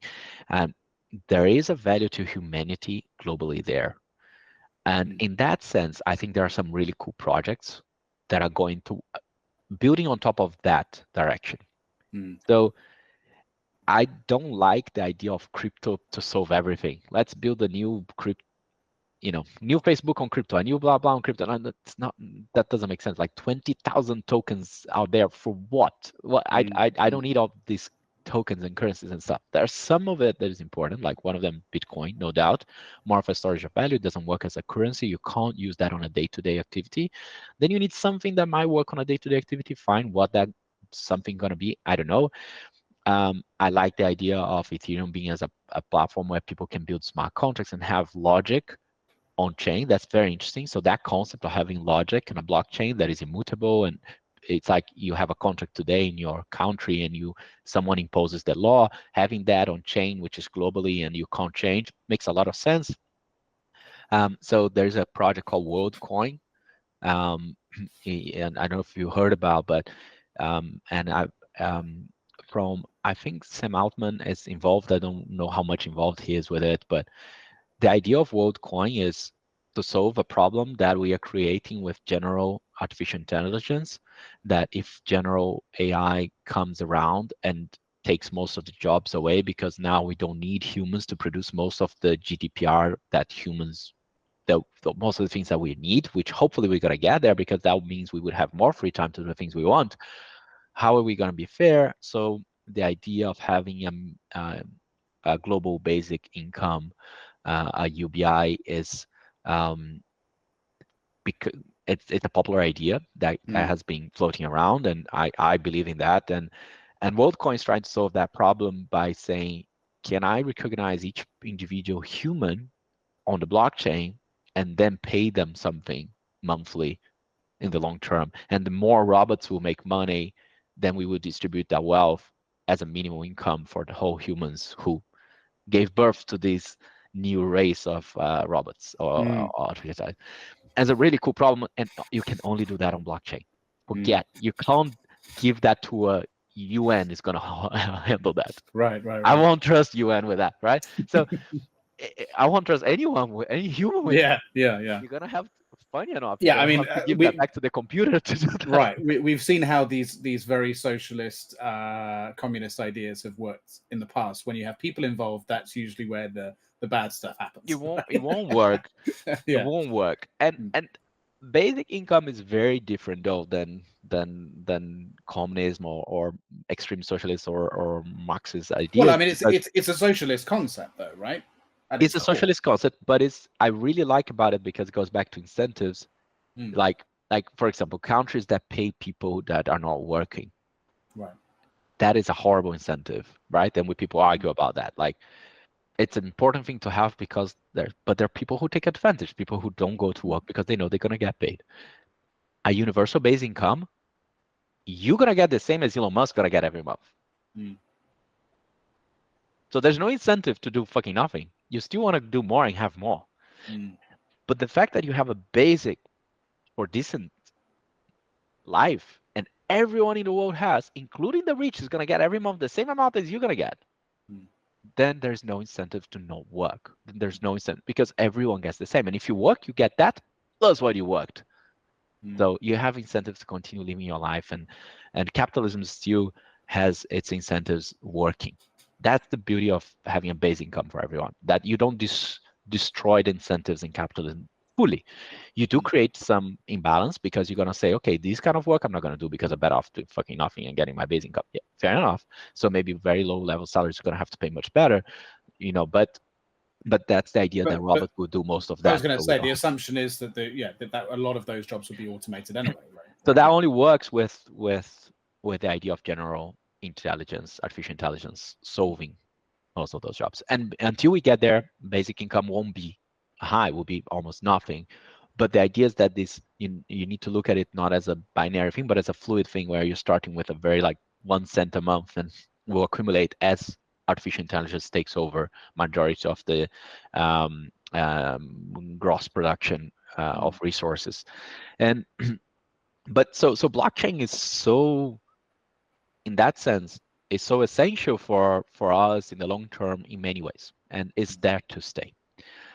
Now, what is the state of blockchain today? You have all the other shit that is not necessarily great. A lot of projects that are probably not going to offer anything in the long term, not going to help anyone. But you need to try those things. You need to try to see what's really the good thing and the bad thing. You have this new, Farcaster with this social network on the blockchain, which has a lot of interesting features, and it's getting a lot of traction recently. And we are building stuff for them on them, and I think it's a cool project. Because one of the things that I think blockchain is still not great is user experience. And we have this, just yesterday I was doing something with my team and I was like, why can't I just get this? Why, like the wallet communicating with the website just doesn't work, even on OpenSea with billions of dollars throwing at it. And so just buggy, just horrible experience. And that is a problem with the state of blockchain today. So Farcaster with Farcaster is improving on that, and I think any project that's going to improve on that is great. We have something that we are working on called Magic Links that hopefully will help with that as well, which is bridging a little bit the gap between blockchain things you can do on chain, but things that are more like Web 2, like click on a link and do something. So yeah, I don't know. It was a long answer, but no, it's some very interesting insights and thoughts there. I mean, I agree with you. I think this is one of the biggest barriers of entry for most people, is the amount of homework that you need to do, and how technically minded to some extent you need to be in order to fully navigate that space. And this is exactly what ChatGPT did to the masses in relation to large language models. Is they found a way, they cracked a code to create a user interface that most people could almost instinctively get. And there isn't that yet for blockchain. There isn't, or a sequence of those things for blockchain, and so it creates this level of distrust and uncertainty, which is palpable. But I suppose the other side of it as well is the degen stuff. Like, it really does throw. I mean, on top of there being a pretty poor user experience, then you've got this stuff making headlines. You mentioned Sam Altman and people like that. I mean, this isn't helping. So like, are there what's being done to combat that? I mean, it seems like, put it this way, if I was the PR manager for crypto right now, I'd be pretty I'd be stressed. But I think in many ways the last crypto winter and what's going with AI is actually good for the longevity of crypto in the sense of builders and entrepreneurs. And right. and right now the rise of Bitcoin is not helping, because again, it's that incentive of people who wants to come for a quick buck versus people who wants to come because they believe in the technology, they want to build something for the future. So when you have things like AI getting all the attention and is that shiny object that all want to be entrepreneurs will jump into it, because it's where is the cool new thing, is where people are putting money. Where there's opportunity, yeah. And some of those will be really good entrepreneurs, really, really smart builders who can see the opportunity and want to jump straight into it as early as possible. Fair enough. Like, I think a lot of us are itching with that and want to, and there's nothing bad with that. But it will also remove a lot of fat from the crypto side of things, of people who are there not for the right reasons, not because they are necessarily going to build something useful for the rest. And the end user, they don't care if it's built on crypto or whatever. They care about what they're getting. So WorldCoin, do you care if it's in crypto or like, I'm going to get paid every month? I'm I mean, Right, scan right. my eyeballs. That's how how they connect it to the chain. Yeah, yeah. And I mean, so it's like asking if people care about what code base is used to create yeah, Facebook or Instagram or whatever. It's like, no, they don't care. They just want it to work, right? yeah. Yeah. And so if you look at those two different parts, like the builder ecosystem, that's how Web3 likes to call, which are like the entrepreneurs and the developers. I think it's healthy for that ecosystem that there is something else attracting a lot of people who are not necessarily there for the right reasons and for the long term. Hmm. Yeah. Yeah. And I mean, Bitcoin's always been the one, right? I mean, the amount of times I've been given the advice over the years to invest in Bitcoin as an investor, and I've still yet to do it. I don't know why. I'm still yet to do it. And every time I look at the price, I think, fuck, I should have done it. Yeah, But, I don't. I'm horrible, so I don't give investment advice. I'm horrible at investing because from very early time I've realized that if I'm not going to focus on that, it's a time consuming, it's a job on right. its own Mm, to be an investor. So I normally advise people to invest in things they believe in the long right. term. Mm, Don't care about how much it costs right now. Just invest if you believe in what it's doing and what's going to do for the long term. yeah. So Don't invest try in and go company. for the gold rush or jumping on a bandwagon. Yeah. Oh, but the price is low now. The price is high now. Who knows? Like, I was like, Nvidia is a great example. Like, I believe Mm, in Nvidia. I'm a gamer, and I saw like what these guys are doing, computer vision used for cars and now AI. mm, Dude, like most of the new crypto, like three of the big tech things that came recently all require their product. yeah.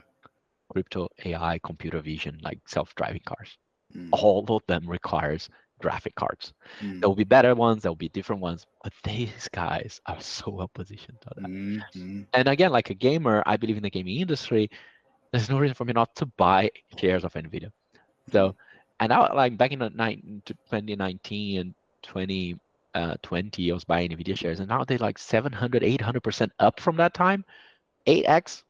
It's like Mm, crypto. Like, but they were at the highest at that time. So you're not going to mm, buy because they're the highest in 2020.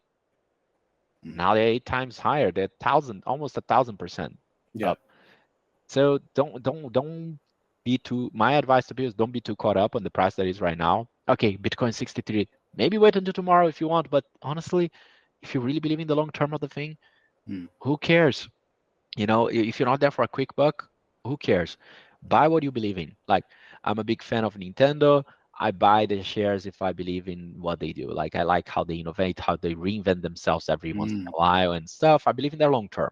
Nintendo is an incredibly fascinating company. Like, I don't think many people really fully know the story of Nintendo, but the fact that they went from essentially selling card games, like, I mean, and that's why I think the genius in what they did with, what was it? Well, they The did it with Wii the Switch, the was the Wii. Was it Switch. the Wii? Yeah. The Wii was Right? the hand one with movements, and Yeah, Switch yeah. recently with the handheld. But they did a whole series of cardboard stuff, didn't they? Was that with? I think that was Was with a the cardboard Switch, with wasn't it? yeah, the cardboard with the Switch. Yeah. Yeah, but all of these crazy fucking things that you could make with cardboard, and like, anyway, it didn't really take off. But it's just cool that they try that stuff. That Yeah. they're such an interesting company, from the culture Exactly. to the things that they innovate. I mean, and that's, yeah, exactly, like from the point you're making about, if you're just interested in these things and you've got a passion for them, and and of course there are some signals there, hopefully, that they're going to be Yeah. successful. And you um believe in the company right. way of doing things, right? Because Mm, maybe you really like the product, but you don't like the founder, or you don't like the person doing this, or like, so like, I don't know. You like Facebook, you don't like Mark Zuckerberg. Yeah, probably.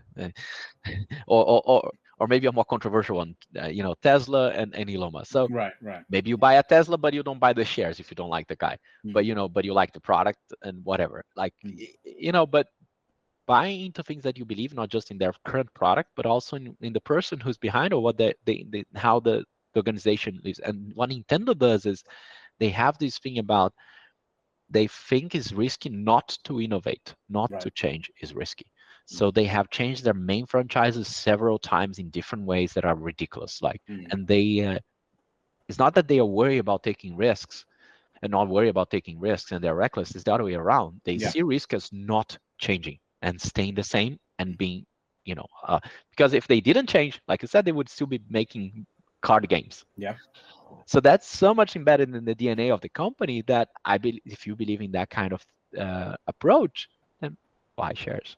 I mean, that's a quintessentially entrepreneurial thing to believe, really, is the idea of just, I mean, it kind of why a lot of people make the equation the equation to sharks, always keep moving, always keep innovating, that kind of idea. I'm not a huge fan of that comparison, but because it implies aggression, but broadly the concept is fairly sound. That it's the idea that essentially just keep your eye on things and make things happen, I guess, right? And doing them, and also because complacency is such a killer. It's the one thing that I've said through that. Again, going back to my parents teaching me, like as soon as you start getting complacent, that's usually when things start going wrong. Because while you're watching the front gate, someone's creeping in the back. It's that kind of concept, which I think is really important in life, let alone that's business. interesting. Yeah, and if you're being complacent, you're not innovating, right? And I like to think about humanity, like humans as a species. To evolve, we need to create. Yeah. We don't evolve if we don't create. If you don't create a cure, if you don't create a new thing, we just don't evolve. So a lot of the time and resource that goes into stuff that is not creation, because we have to, like even producing food for ourselves. Nothing innovative comes out of extreme comfort, right? Yeah.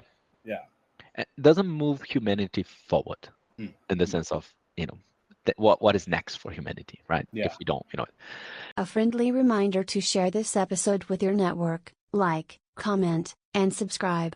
It really helps the show and only takes a couple of minutes. Yeah, it's all super interesting. So what's next for you and Boto? You mentioned earlier on that you're looking at raising again. Is that right? Or exploring accelerators again? Yeah. So right now we are mainly exploring accelerators. The reason for that is we are pivoting more towards B2B. So we came up with a couple of new products.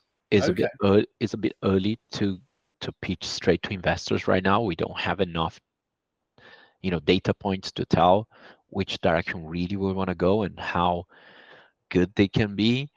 And to talk to investors, you need to be a bit more, get a bit more data points to say, like, look, this is what we found, this is what's working, and this is where we can get. So you also know how much money you're going to need. Otherwise, what are you doing? So accelerator makes much more sense for us right now, because that would be, let's go into, again, like a 3 months, focus on the basics, the fundamentals of here are our new products, here are our new customers.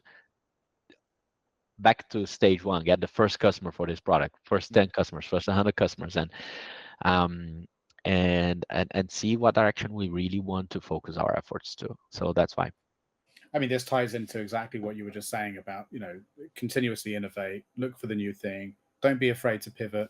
So what can you talk about what these products are? Yeah. So there are a couple of products. One of them, so we're focusing more on B2B, right? So we had this canvas where anyone could go and build anything. And we ended up with a lot of our customers are actually companies. Right.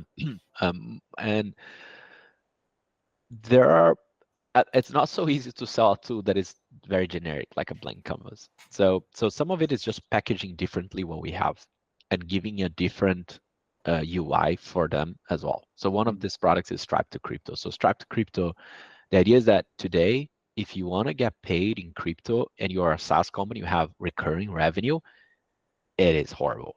There are solutions out there. We tried, and we have such a high churn, which is no one wants a high churn on in a SaaS business. So just to summarize, kind of like imagine if you had to every month reauthorize your credit card on Netflix. These guys, they wouldn't get as paid as for longest with you as how many times would you forget, or you would say like, this month I'm not gonna do that. It's kind of like that in crypto. Some companies pretend that it isn't, but at the end, all of them have the same problem. So we built something. There's no like direct debit, recurring card pre-approval process. And that goes back to the whole principles of it is supposed to be the cash, the digital cash. You don't have pre-approval in cash. I can't Right. pre-approve you. Hey, here's my wallet. Take as much cash as you want whenever you want. Right. You can't do that. You can't Yeah. even automate moving money on native tokens in any chain. So, so you need to use a token, a ERC20, because then you can use smart contracts to do the automation and get pre-approvals. But it's very, very tricky, and there is costs involved. And most of the companies out there, when they try to solve that, they require you to. So you don't want to get people's wallets and their private keys. You don't want that. That would be crazy. So I don't want your bank account access to it fully, to get money. So many of the companies ask you to create a new wallet or to move funds to a specific new token.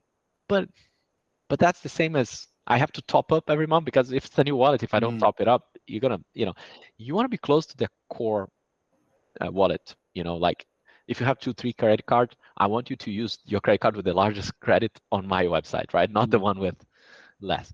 So that's kind of like where we suffer that as we had 80% churn on our crypto pay users, and we're like, this is not gonna work. We need something else, and we built this for us. So this product, we have a product page. If you go to our website, you're gonna see products. You're gonna see Stripe to Crypto. Now it has a different landing page just for that, explaining the use case, explaining how to do, and then it's much more of a traditional B2B use case. At the end of the day, it's still using all our BotoBots platform behind it. But you don't even need to see the canvas. You don't even need to touch on blocks or anything. It's very easy, 2 minutes integration, no code. So that's one of them, which I think it's, from the companies we talk to, they say this is a major pain point for them. That's the words I kind of like to hear. It's not a nice to have, it's a major pain point. Okay, this is important. Let's fix this. We love that as a product. We've been using it. So I know it's great. We just need to get in as many hands as we can. And that's one. Then the other one is, again, in a similar idea, just different ways of packing things. So a lot of our users use us for alerts, low balance, or some NFT listing came out and stuff. So we haven't finished yet the page we're offering, but allowing crypto websites, companies to have Discord, Telegram, Twitter alerts without having to build that themselves and code anything, white labeling that solution where they can just have a little icon alerts and user can click and self-serve and get that. That's another thing we already have it working. We just haven't packaged and sold yet. And then the third one that I mentioned, this idea of magic links, is something that we've been working on as a team.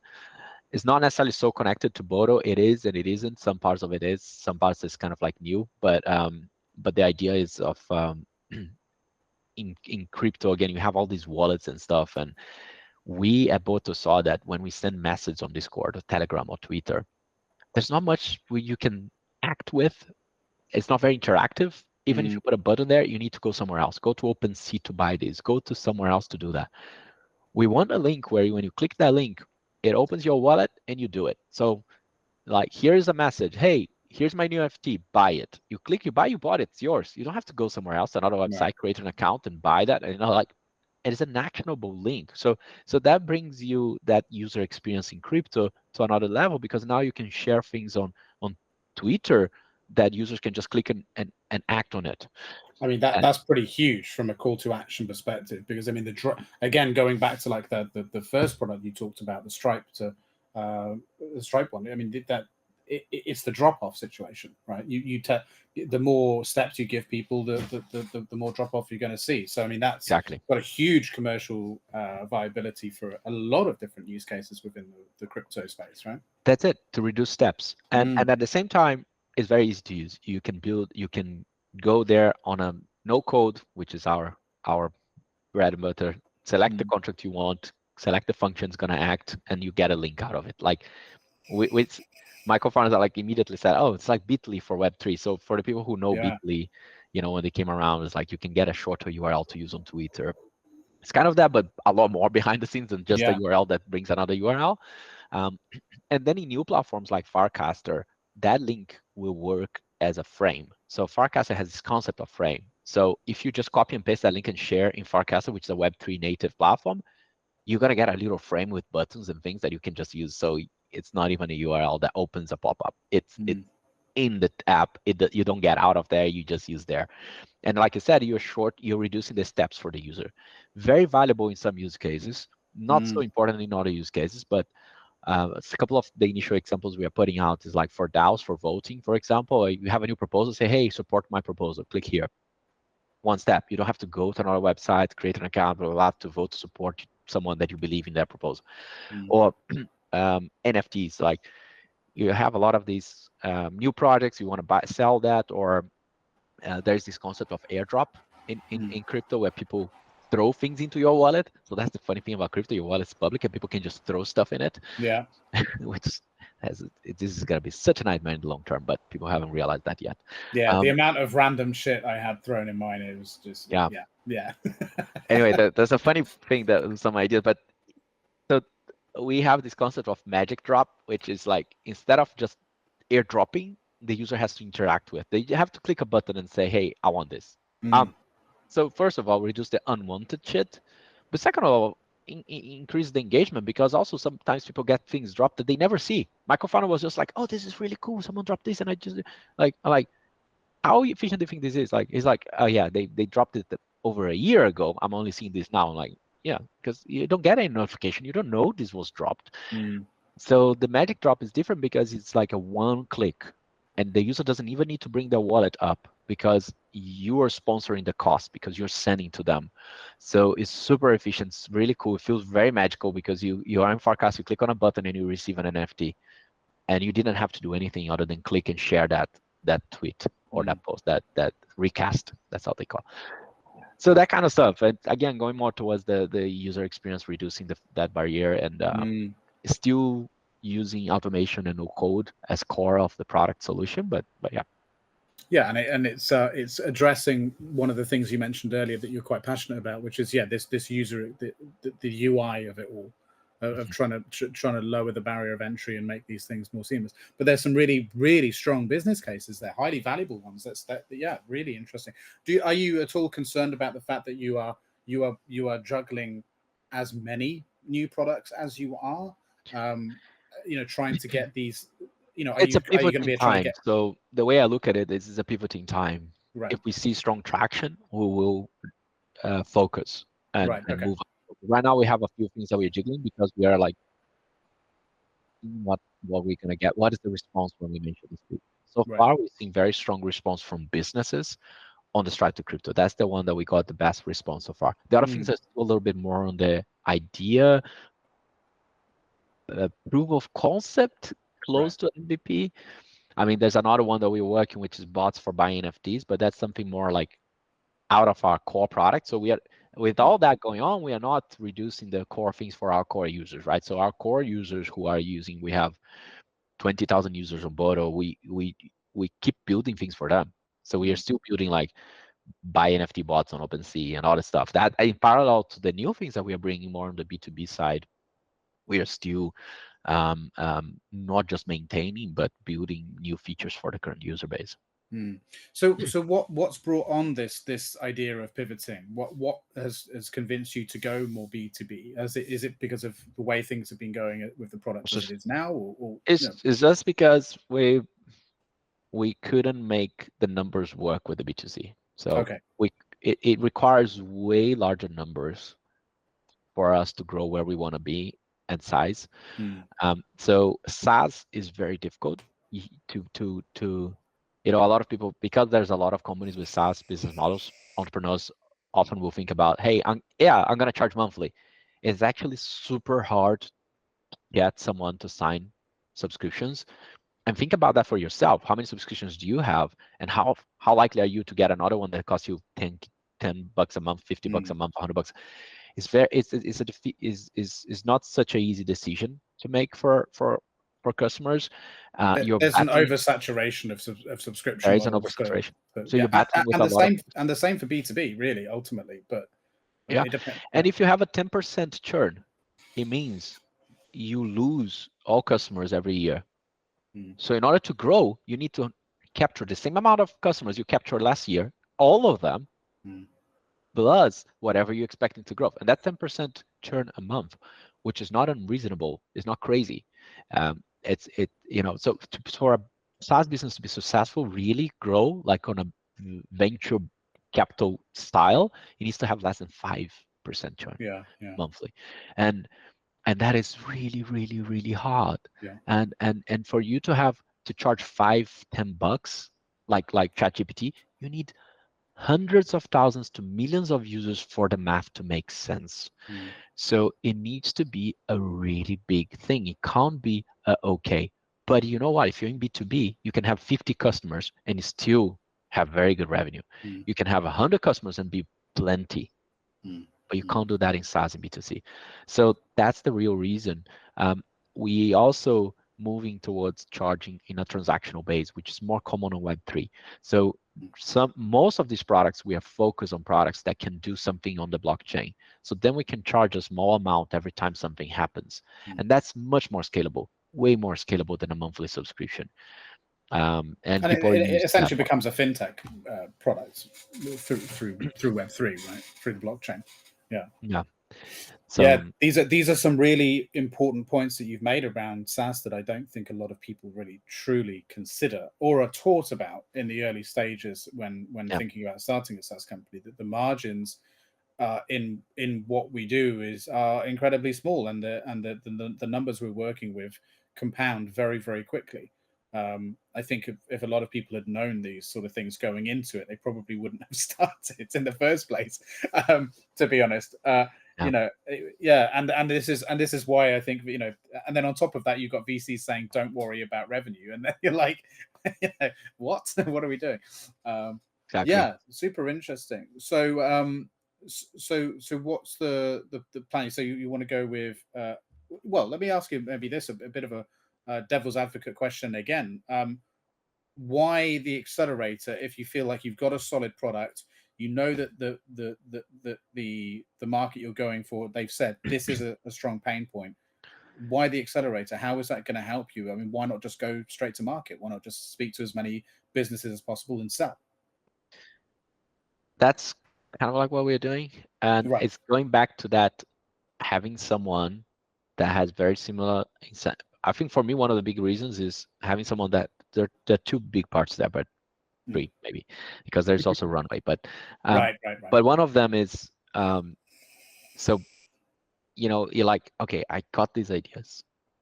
The accelerator really does accelerate. Part of it because of someone calling you on your bullshit. Out day in, day out, and having the peers. So yes, I can go on my own. I think it would take longer than 3 months to do the same thing I would do in 3, if I do on my own without accelerator. It really is. It really does what it says. It does accelerate in my experience. It's well named. Yeah. Yeah. So that's why for me is to accelerate and shorten that process. But then the thing that you cannot underestimate is the fundraising after that, because after this I still need to raise funds, because I won't grow enough for my revenue to really take off in 3 months in a way that is I'm not gonna need money anymore, right? So I'm still gonna have to fundraise. I'm gonna save at least 2 months of my own time if I go through an accelerator, and I'm have chances of raising with much better valuation. So the percentage you're gonna give them is going to come out of that, easily going to compensate for that. So I'm not too worried about the percentage I'm going to give them. I'm much more concerned about how long it's going to take, how much time I'm going to spend myself, and how much I'm going to be able to raise without them versus with them. That's the real reason. It is not common for companies at our stage to go through accelerators. We talk to our investors, so they're okay. But it's not many accelerators are an option for us, because most accelerators are much earlier stage. They don't take companies at our stage. Very, very, very, very few do. And when they do, it's like, oh, you check all these boxes, but now we create new boxes for you to check that other companies don't have to answer. Right. And it's like, those are hard boxes to answer. So you need a really good reason to do. And it needs to make sense for you to do. And I think it does for us. I think would be really good for us. That's why. And that's why I'm not raising funds now, because I feel like it would be much better for us to do this acceleration and then raise. That would make much more sense. Right now, I don't feel confident that I know exactly what I want from investors, and I know exactly where I want to go out of the current options we have. So I need a bit more time, and I want to accelerate that, reduce the length of that time. That makes sense. That makes a lot of sense. Yeah. So so yeah, I mean, can you talk about what kind of accelerators you're looking at, or... Yeah, I mentioned we applied to YC this week. Oh yes, of course you did. Yeah. They're like maybe the only one that accepts companies like us, and a little bit, like most of the other ones, 500 tech stars, none of those will accept us. It's way too late. I actually know people there, and like they from before, they like, oh really, like what are you doing? Way too late for being with them, but Sure. And then we are applying for others that I won't mention the names, but like smaller accelerators, but maybe for specific products instead of the whole business, the business as a whole. Hey, let's work on this product as an idea and work on this accelerator with this product, and then we see like if we get into the accelerator, maybe that's the direction we should focus. Let's focus on this product within this accelerator. Right. It's a little bit different than what we did on the application YC, which is like the whole package. Hey, we want to put the company into the accelerator. But yeah, that's what currently work. Also looking into potentially getting funds for product specific from in the form of grants and other ways with specific Web3 blockchains or protocols that need some of our solutions and want that in their ecosystem. So that's the other thing that we've been doing. Okay, so plenty of options then. Well, I wish you the best of luck with that, and by the sounds of it, you'll absolutely smash it. So I have no doubt. So look, as we're coming towards the end, I wanted to ask about one last thing, which is slightly different. How have you found becoming a father? Yeah, I always wanted to have a kid. It's very funny. Like my father used to tell me, like I never met someone more that should should become a father than you in my life. He's like I never more paternal. More paternal than you. Like you were born to be a father. It's crazy, and it's very funny, and so I love it in many ways. But it is harder than I thought. Even though I grew up with kids around me, with babies and stuff, I guess I grew up in Brazil where you have family. So we were like 12 people in a household, and like the Sundays had like big fun. So yeah, I have babies around, but I was helping them, my aunt with it, and other people were helping, but being here, I'm in Switzerland at the moment. My wife and I have zero support. It's definitely not the most supporting country for parents. I don't recommend parents coming here. Oh, really? Why not? Yeah, it's very bad especially for the women in general. But like, it's like, for example, 35% of parents don't have nursery, don't have space in nursery, something like that, because they intentionally don't do it. So if one of you don't work, you can't get nursery. So if you're looking for a job or something, you're doing that plus having a baby at home all the time. A lot of people don't have nursery full time. We know people who work in the same company as my wife, and they were not able to get a nursery for all day. So most people here only work 80%. As soon as the kid move out of nursery in school, they don't study one of the days of the week. So it's mandatory for the kid to be home one full day. Oh wow! So there's no way you and your wife gonna be able to work 100%. One of you is gonna have to take one day of the week off to take care of the kid. Not to mention, kids needs to go home for lunchtime. So someone needs to be home to take care of the kid at lunchtime. They can't go somewhere else. Like there's some rules around where they can go and stuff, but they're expected to go home for lunch. You're expected to have someone at home and make them lunch. Is this common across the whole country or just in where you live? Now it's the country. It's I didn't know that. It's a cultural thing.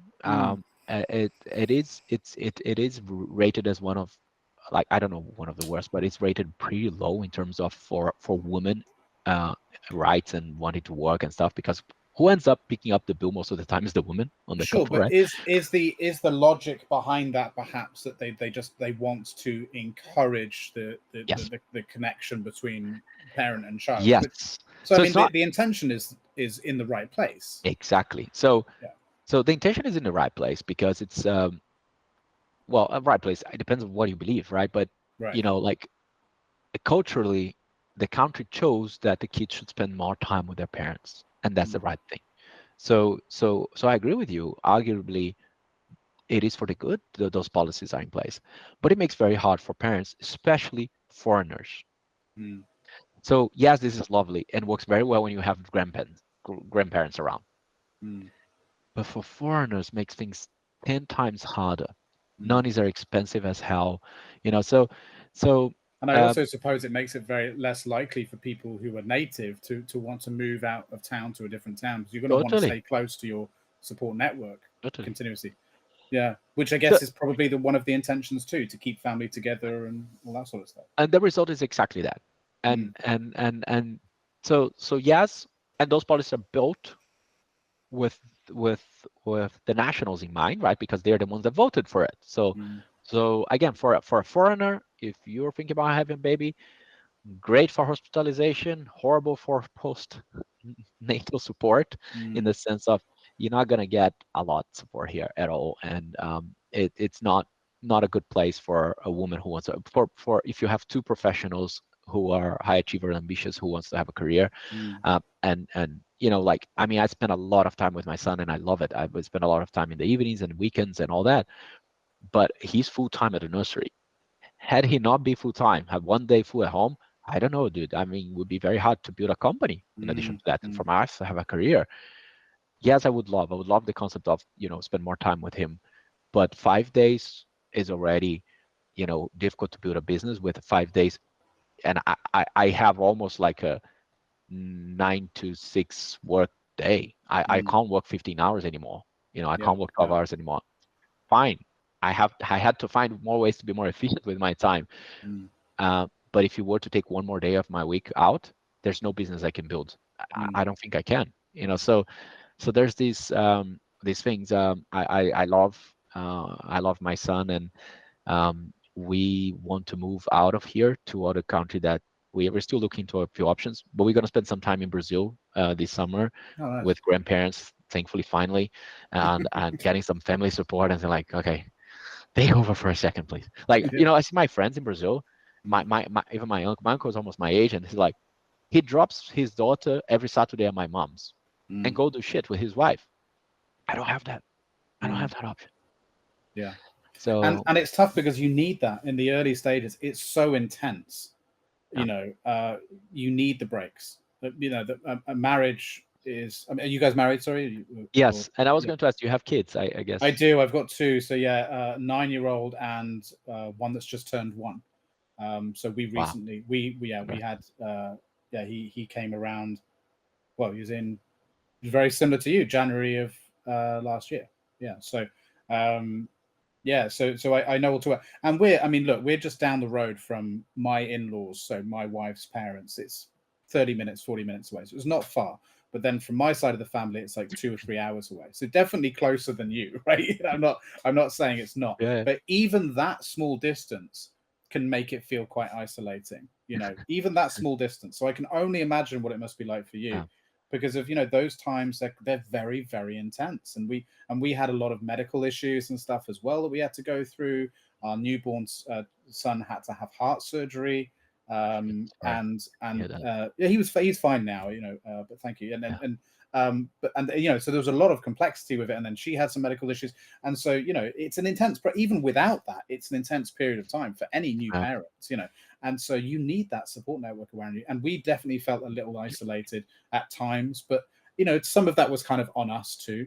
So yeah, I can only Mm. imagine what it must be like for you guys. Yeah. That's tough. That's really And tough. even having friends, here we don't have friends. Like, Right, I had right. some friends, but friendship here is different, and we were in London for some time. My wife grew up in the UK, and if we were in London, we would have had more friends. At least we would have feel a little bit less isolated with the friend side of things. Just people to Even though, talk to, and yeah, yeah. but then, so in addition to that, it's all together. Very hard. It's been very hard for us in that sense, Mm, especially for my wife. I would say even more so than me. yeah. So, but yeah, we don't have both families live in different countries. They have to fly here, and they don't Mm, often. Like last time we had someone was before Christmas. My mom came, but she came once or that year, and it's like mm, very, very, very hard. It's yeah. expensive. It takes time, and Of so course, no. yeah. Yeah, and you know, as your friends and family, that as they get older as well, they want to travel less. I found that on our end too. You know, my mother wants to travel less because she's finding it more difficult and all that kind of stuff. It's not easy. What took you out there in the first place? My wife was doing an MBA and was in the middle of COVID. She could do remotely, but because of COVID especially was hard, and we decided to just, hey, let's go there. It was actually better here than in London during COVID. Right. Like I was snowboarding every day. Like I was like, Oh, nice. everything was open, and I was like, and no tourists because Right. so it was great in that sense. That's why we came here. But then after having the kid and everything, we ended up staying. Priorities change. Yeah, priorities change. Yeah. Yeah. But I mean, look, no country's perfect, and there's always trade-offs, right? True. And I suppose it's depending on your circumstances, as you know, as a childless couple, maybe a great country to live, but then given your specific circumstance, you know, things change, right? Yeah, yeah. And So where have you got your eye on next? Where's the? So we had applied for a visa in the US for a long time. We're waiting for a response still. It Okay. takes ages, the process. So it's been like 18 months. And Mm. and we also starting the process to apply for Canada. So those are two places. But Right. if not, we're still open to Europe, so different countries. UK is definitely an option, but we're looking into other options within the European Union as well. So Not anymore. Not anymore. not anymore. But yeah, and Yeah. you know, for us, ideally, I think US and or Canada would be the first choice. I mean, for me, ideally, I want to live in the Bay Area. Okay. Right. But you know, if that doesn't work out, we both love Canada. For us, it's important. Nature is important. Mm. Career is also important. What about Community. Alaska? Hey, you like snowboarding? I do like snowboarding, and I think Alaska is a bit too much. I joke to my wife a lot about like a cold country. What was it? We were watching the new series of True Detective recently. Oh yeah, it's good. Yeah, and I love like the movie The Thing and stuff. And I was joking to my wife, I'd love to live there. And she's always cold. I'm always hot, right? It's Yeah, me too. yeah. I was like, I'd love that. I'd love to just live in the snow. Like, you know, she's like, she couldn't think of anything worse. And I'm like, no, it's great. You know, you have to work hard every day just to do basic tasks. Like, I like that. I like that idea, you know. But she's like, no. I think the hardest part would be not having sun for many months.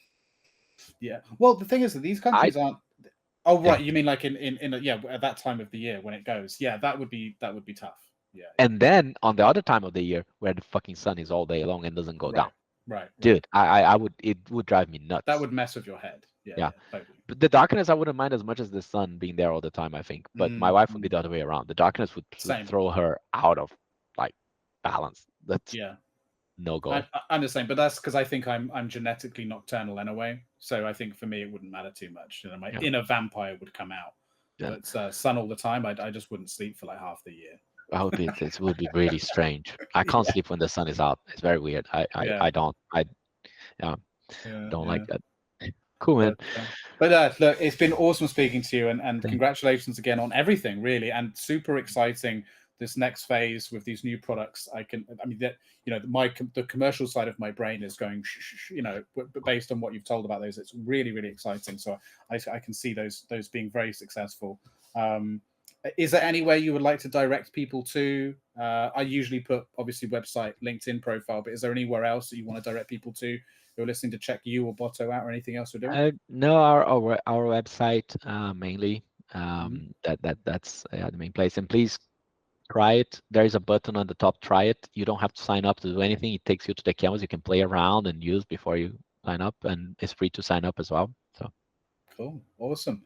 Well, listen, we'll definitely catch up again soon. I want to hear all about how things have been going, and maybe next time we speak, you'll be in a different country and hopefully settled in. Yeah. So good luck with the visa applications and everything like that. I hope you and your wife managed to find a nice place. And sorry, what was your son's name? Lev. L-E-V. Yep.